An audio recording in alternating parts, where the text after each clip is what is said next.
So we are back. So let's pick up where we left off. You were saying. Yeah, I was just going to say, we call them red bones, but we was talking about the light skinned did it. Right. And Well, you know. what you know, said Jaheem can elaborate on this. Yeah, just because it's a generation before mine. Right. They actually took pride in identifying each other based on their skin color. Sure. And, Well, let me jump in right quick, man. Oh, okay. I'm on something here. And this is an ongoing thing in the quote unquote black community. Please forgive me, all of you who don't refer to as such. Once again, this is the way they see us. But yeah, there's the colorism thing, right? Right. I also wanted to touch on right quick. One thing about black, if you want to distinguish it as such. You remember me and you a couple years ago had the conversation. I'm like, man, Jabbar, I'm gonna stop calling us black. Yeah. You remember I said that? I do. I said I'm gonna call us melanated because that's what we are people. That's what we are. We are literally people of the sun. Okay? And remember how when I found out that chlorophyll that makes the plants green, that makes vegetation green, is akin to what makes our skin dark. It's the way we, take the ultraviolet and the rays of the sun and we essentially process that into life. There's no skin cancer and all that stuff. No. We naturally, produce the vitamin D from the sun to our skin. We're children of the sun. Or like our ancestors, would refer to it, children of the Most High, or the All, the Creator. Into that, in order to take the spirituality out of the people, you have to take the spirituality out of them. And that's the knowledge and understanding. Like the shirt I got on, know thyself. You know what I'm saying? When we begin to know ourselves and we understand that we are uniquely special, excuse me, and just about everything we discussing was a plan to take our knowledge of how uniquely special we are away from us, make us better robot slaves, better to serve the system, better to or easier to implant Sure. beliefs and things of that nature, which is why a lot of kids growing up think that they need to get the fancy cars, the fancy clothes. You basically got a lifestyle that was implanted into you. And going back to when you were saying insecurities, there's a lot to the language and the words.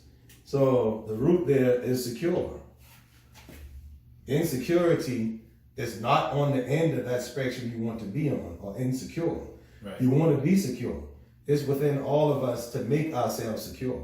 The best way we can make ourselves secure is to understand, once again, how uniquely special we are. Literally, can life on this planet exist without trees and vegetation? Can't. Cannot. So how in the hell could it exist without black people? It can't. Right, because every other group of people, if you want to refer to it through the spectrum of color, comes from where? Black. And even into that, because growing up, especially for me, I just thought, and it's crazy that I thought this, because when I became an adult, you get old, you harp back on the things you used to do, the things you used to think, and how you used to move. When I became an adult, I realized that, man, this was all a part of conditioning, because for a long stretch of my childhood life, I thought that white people did everything. I thought that they came up with the idea for water. I thought they came up with the idea for cars, planes, everything like that. And then as time goes on, more and more information is being released. And it comes out that a whopping 50% of the things that we, take advantage of, the things that we call, or the things that we need for our, in today's society, like regular life, black people came up with that. From, I don't want to get it wrong. I'm subject to being wrong, just like everybody else. But, some of the great songs that we listen to, outside of it being openly R&B or hip hop, were written by, they were composed by white people, but they were written by slaves. You know, certain, you know, like hairstyles, well, pretty much all of the hairstyles, you know, certain types of vehicles, you know, peanut butter, things like that, you know, the can opener, Right. you know, certain things that you don't think about, you know, like I said, we take for granted. Yeah, I'm along with that. How many people know that George Washington, well, Franklin Delano Roosevelt got with George Washington Carver and figured out a lot of the food shortages they were having back in the Great Depression. Figured it out.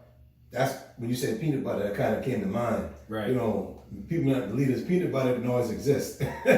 George Washington Carver, black man, came up with that, you know, in a way, excuse me, to make it a sandwich spread. Right. You know, to spread out the peanut butter and healthy. You know what I'm saying? Actually healthier for you because you break down the digestive process. Right. You know what I'm saying? So into that, I once heard this said by a great black historian. I believe it might have been John Henry Clark. I'm not sure, but the only thing the white man invented was the patent office, so he could steal everybody else's inventions. There you go. But you know, now that's a diss because hey, white people got a lot of jokes about us, so don't even trip. But that's a joke, and it's a good one. This is you to know, handle that. but to that, yeah, raw. you know, they say Eli Whitney invented the cotton gin. That was crap. Right. You know, his slave did it. And yeah. You know, and this was at a point where you literally get tired of seeing everybody getting whipped because they can't keep up with the production. Right. And you know, you're just there, no formal education, but you work these fields every day. You have different ways to harness the produce in, which is cotton in this case.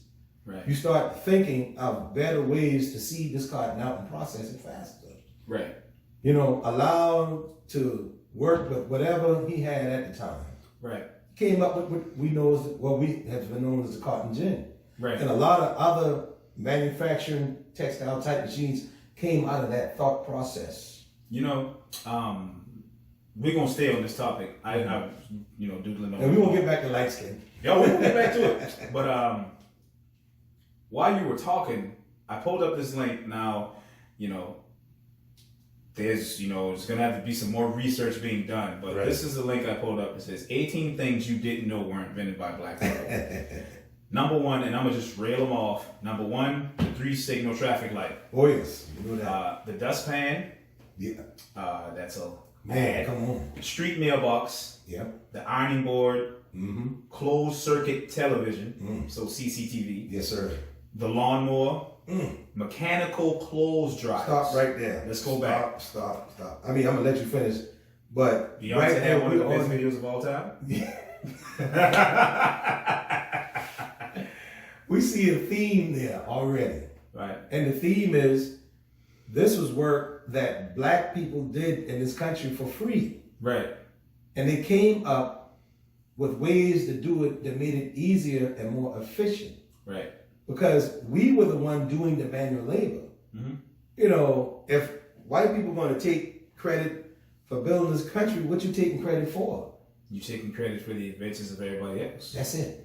You know? You know, that's it. And even Washington, D.C., which was the architect was a black man, Benjamin Banneker. Okay, the design of D.C. is from the old Masonic designs of parts of Egypt. Excuse me, ancient Kemet. Right. All right. And it was given to a black man in charge of architecture of the whole layout of D.C. That's why the Washington Monument, you go to ancient Kemet, they're all over the place. All the way down Sudan.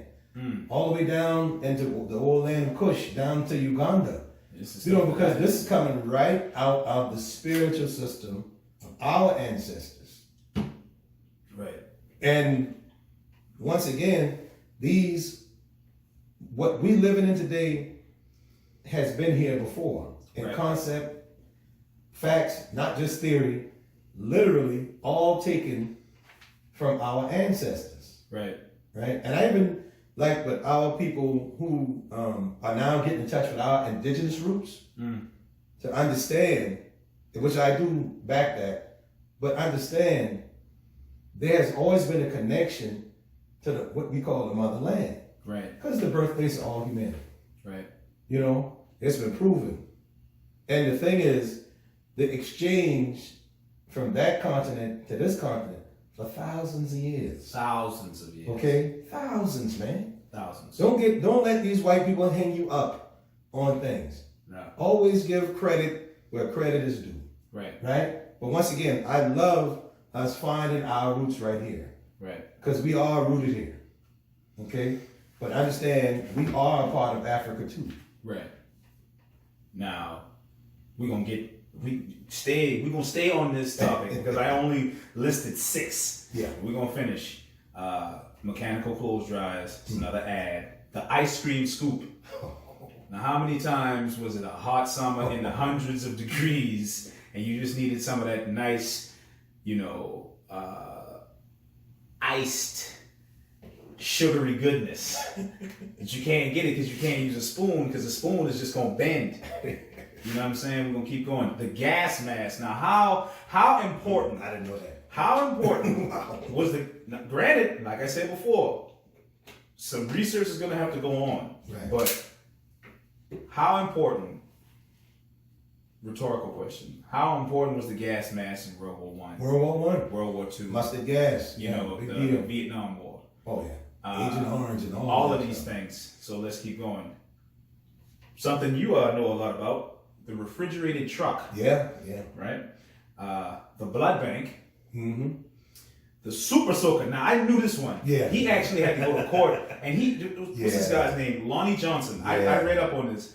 He's coming on Tom Jordan. Tom Jordan Morning Show. Let me get a sponsor. No, but he went to court with some corporation and he only won it back in like 2010. Right. And he was in court with them for decades. Long time. 20 years. Yeah, because Tom used to bring him on the cruise on the Fantastic Voyage. Right. And of course, Tom backed him in his suit when he was trying to get his rights. Right. And Tom would have literally the light skin, dark skin wars on the beach. That's another thing. We get back to that. But, he did kind of give you the whole historical thing about it. Right. And turn it around as just fun. You know what I'm saying? He's like, okay, because we got to be together, but we still gonna have fun with this. That's of what course. Yeah. That's another part of this is back when J. Anthony Brown was still on the show. So Jay was dark skin, Tom light skin. Yeah. So Jay is the general on dark skin team, and they would draft people. Yeah. Well, this is fun. You gotta have fun with stuff like this. You can't be like an uptight asshole all day long. This is actually going to lead into another topic, not for the day. Right. But certain groups of people are going to have to allow that type of levity, that type of comedy to be used against them, all in good fun. Sure. If you want to truly be accepted. But that's just another topic for another time. Mm-hmm. We're on 13, laser cataract surgery. Yeah, I heard about that. Right? The automatic elevator door. Automated shoemaking machine. Carbon filament. What's that? Did I say that right? Light bulbs? Filament? Yeah, filament. Never heard that word. I think it's for light bulbs. It is. Yeah, got a picture of a light bulb. Yeah. 17 is the steam engine lubrication device. Yeah. The real McCoy. How important was that? The real McCoy. And the sanitary belt. I don't know. Wow. But those are just 18 things that you didn't know were invented by black people. Right. And so, it's just things like that. It was a real shocker to me. Hell, it was a shocker to me to see a black Santa Claus when I turned like 10. Because I, like a bunch of other kids of that time, were in the mindset that we're second class because we don't do anything. And then on top of that, it just makes it, growing up, the East Side Projects in Charleston, South Carolina, I feel like Charlemagne the God, Charleston, South Carolina, born in Monk's Corner. Anyway, of Charleston, South Carolina, I don't want to say every, but 90% of the experiences I had with black people who look like me, were always negative. Always even down to the teachers at the school. There was one white teacher at Frazier Elementary School named Miss Martin. She's from Oklahoma. I'll never forget that. Uh-huh. She was my 5th grade teacher. And, let me start that up. Hey, it went blank. We're going to do it again. Anyway, it was one white teacher at the school named Miss Martin, and she was from Oklahoma. And she was the, really quiet. She didn't really get loud. She was very polite. And you got to understand, this is at the time where I'm starting to associate everything black with being bad. Mm-hmm. And then here comes this white lady into a predominantly black school. We literally only had 2 white kids at that school. Wow. And then they moved away. That's what it said. They didn't last long. And so we literally only had 2 white kids there. They were both girls. And they were both in my class, go figure. And all the other teachers, there was a certain level of connection. There was a certain level of relatability because we're black, they're black. So it's certain things that they would say that white teachers just would be like, whoa, I don't know about that shit. Yeah. Because 9 times out of 10, either they know your family, they are your family, or they know somebody who's closely related to your family. Yeah. So there's a certain level of respect and a certain level of, edginess about them. Mm-hmm. And in my little, I gotta get this word right, pre-pubescent mind. Pre-adolescent? That too. I'm like, why is it that like every black man is aggressive and every black woman is loud? Yeah. And every time I see white people, we even had a counselor named Mr. J, coolest man in the world. Coolest man in the world. We even had a joke because the little juice boxes that they would give you on the side, it would say Mr. J's juice. And be like, hey, so you getting paid for this? And so, you know what I'm saying? And I say all that to say, it just made me feel weird. It was a real culture shock growing up and breaking out of that mentality, especially going to schools like Moultrie Middle and Wando High School. Big shock. Because, I went to Stall. So I went to Frazier from kindergarten through, and they had a 6th grade, but then half of 6th grade, that's when I started living with you, and then I went to Alice Burney. Oh, that's right. Yeah, and I finished the school year at Alice Burney. Alice Burney was in North Charleston, so from kindergarten until about 8th grade. 8th grade is when I started to go to Mount Pleasant schools. Yeah. 90% black. Right. The other 10% was, white, Hispanic, and, any other ethnic group. Mm-hmm. And when you go across the water, it's split down the middle. Yeah. It was split down the middle in middle school, but when you get to high school, it's predominantly white. Right. Yeah. And it's just a culture shock to have all this, to have all these experiences, and then, break out of the mindset that I was in when I was a kid.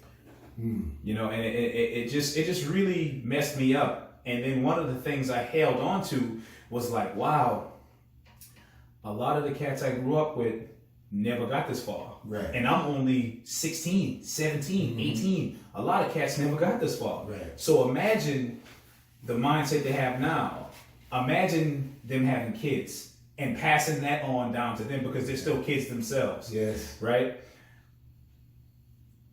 That in and of itself is definitely another avenue that needs to be attacked directly. Yeah. Right after the responsibility, a part of the responsibility is the way you speak and the way you think, right? And how you pass that on. That's part of coming up with a plan. Right. But you'll never come up with a plan if you don't acknowledge that there has been a problem or there's an issue. Right. And I'm going back to what you were saying. Well, 2 things I want to touch on you had said earlier about the cheetahs being celebrated. I wouldn't say celebrated, but I would say they should be acknowledged. Right. There should be some kind of recognition because, quite frankly, I believe that's really true. People who are uber successful, a lot of them cut corners. You know what I'm saying? So I don't want to come and say they outright cheat. But of course, a lot of them outright cheat. Well, but cutting corners is cheating. For the most part. Cutting corners is the way you perceive it. Okay? Now to that, to that. So hold on. Let me ask you a question. So if I cut corners, on a spelling test, what would you call that? Well, if you cut another spelling, that's cheap. It's cheap. Now, if I cut corners trying to start a Fortune 500 business, what would you call that? The way to do business, baby.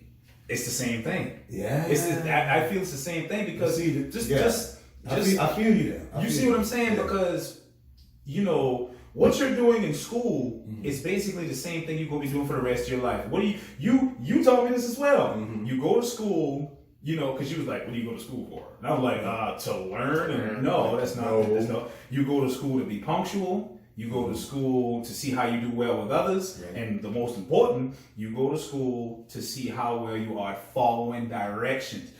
The same thing. You have to show up to school at 8 and you follow directions from 8 to 3:45 and you go home. You have to show up to work at 8, you follow directions from 8 o'clock to 5 o'clock and you go home. Right. It's the same thing. Right. So my question is, if those two are the same thing, why is it that when it's in business, it's the way to do business? Because what you get caught doing is what is acceptable. You see what I'm saying? That's what it really boils down to. Because I feel exactly coming from it. And the thing is, it's been going on for so long that then you realize in business, the rules are subjective, and especially on who you are in business. Right. You know what I mean? So one person may cut the corner and they never get nothing happen to them. Another person, we shut you down. It happens. Just like in school, some kids get caught cheating. Some kids don't. You know what I'm saying? But it's a way you understand and a way it's going to be perceived. You have to know the room. You have to know the atmosphere. You got to know the energy before you can take risks that will come back on you. So I get you on that. Right. So, but in doing business, you better believe in order to really learn how to conduct business, you have to know all the ways to get around, that straight way. You know what I'm saying? And which is how I feel about school. Sure. Because, I feel that same way about school. I already knew for a fact that, what is that?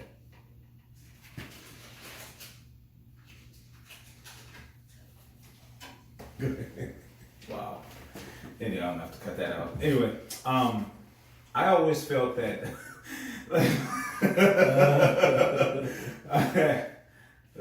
I always felt that, school just wasn't for me. Because, and it's not to say that I'm stupid or I'm dumb or anything. Obviously I'm not, but I just didn't understand anything after 6th grade. What importance did it have to me in my future, unless I was going to major in biochemistry or, nautical, whatever, and all this stuff? Because the majority of people operate off of a 6th to 7th grade level. From the time they get to 7th grade, they just stop. Obviously you do your tests and your quizzes and whatever, you get your grades, but the Pythagorean theorem has never helped me as an adult. Knowing who exactly this guy in history was never helped me as an adult. You know what would have helped me? Learning about credit, learning how to start my own business, learning how to seek a trade instead of seeking a degree in anything just to say I went to school. Those things would have helped me. Learning about money, learning how to budget, learning how to save, learning how to spend, learning what investments to think about, stocks, bonds, 401k, what they call it, Roth IRA. These things would have helped me in school. And they don't teach you that in school. And they don't teach you that, but they teach you that if you move around too much when you're forced to sit in a room for hours on end, you have ADHD. That led into me believing that school just wasn't for me. Well, and it isn't for everybody, quite frankly. However, it was for me, and mainly because how, we were raised differently. Right. I was raised in the streets. These streets. So I definitely gave you, structure, but definitely different than I came up. That being said, I definitely came out of a time essentially school, I guess, teaches you how to play ball, how to fit in, stuff like that. If you're going to learn, you're going to learn. If you ain't, you ain't. But that's kind of what it's all about. Fitting Everybody being in class. Like, that's why the peer pressure angle is so influential. Right. Because you look for ways to get out of that whatever box you put in. Right. So I get it. However, the Pythagorean theorem has affected your life, sir. Now, that being said, it hadn't helped me with anything I've been doing so far. But see, that's maybe indirectly, but that's the thing. Excuse me. That's the thing about school or about learning. You'll never know when these things going to come handy. So it's good to at least have an understanding of them. Right. Now, there are a lot of life decisions we make off of things we learn in school. We just don't think about it like that. Right. It just is what it is. But still, that's still to the eye of the beholder. And because the law of the land says you're supposed to do it, then of course all parents want to send you to school. Now, it becomes tricky when the child, this ain't suited for him. Now, I believe, and from my research, our ancestors had all that figured out. Right. Because not every child was going to be a priest. Right. And when I say priest, it's not Catholic priest and that crap. I'm talking about the priesthood and the spiritual system of things. Some children were going to be the hunters. Some women was going to be the basket weavers. And, everybody had, it's like, we didn't name our children as soon as they were born. They had their family's name. But we waited to see how this child was going to behave and what aligned them with the universe before we designate them a name. That we put that child in the best path, that this child shows its attributes and characteristics. We put the child in that, arena, that realm, that direction. See, now, so I understand what you're saying. And you know how much I push education music. Yeah. Oh my God. You're gonna into that. Excuse me. It is because of the society we live in. It is because, we went on and have gone on believing our children's best chance for success is a good education. Right. Because everyone we've looked up to has a good education, or so we believe. Because now, with a lot more information, a lot more understanding, we see plenty of people out here, much like Henry Ford, not more than an 8th grade education. Right. Right? Now, he didn't invent the assembly line or the automobile, but he made it work like nobody did before him. Right. And he would tell people, I don't need a college education. I can afford to pay college educated people to run my business. Right. So into that, it's very understandable. But the most important thing is what path might be right for one, of course, may not be right for the other. And just respect that. So, yeah, if a quote unquote formal education may not have been best for you, your intelligence is through the roof regardless. But it's up to you, me, and all of us to find out what is our best. How can we potentially become our best? Right. In what arena or field? So one kid is a bookworm, support that. If one kid needs to get up out this damn chair, this desk, and do something with his hands, let's support that. Right. Because, that's why we in this ADHD thing. The spirit of our children is so robust and rambunctious, like you were saying about running all day on a piece of candy. You know what I'm saying? Mm-hmm. I can't do that now. You know what I'm saying? There was a time, but that's that raw energy of youth and that raw essence of the spirit. So into that, as we get older, things start to slow down. Life starts to set in. This matrix we have to live in, it tugs on you. And it kills us prematurely. Especially if you are a minority in a majority rule society. Right. Okay? Which I don't believe. So I don't believe that I believe what you say. said. Yeah, the but concept, I don't believe. because that's the concept. Right. So to that, how do we get this child he may not be suited for a formal education the way others, but he has to go to school because this is the law of the land. Right. Can we, as a society, make a way to help complement this child and who they truly are? Not giving any kid a pass, right? Right. But you're going to have to get some structure and some formal shit now. Don't get me wrong. But we won't.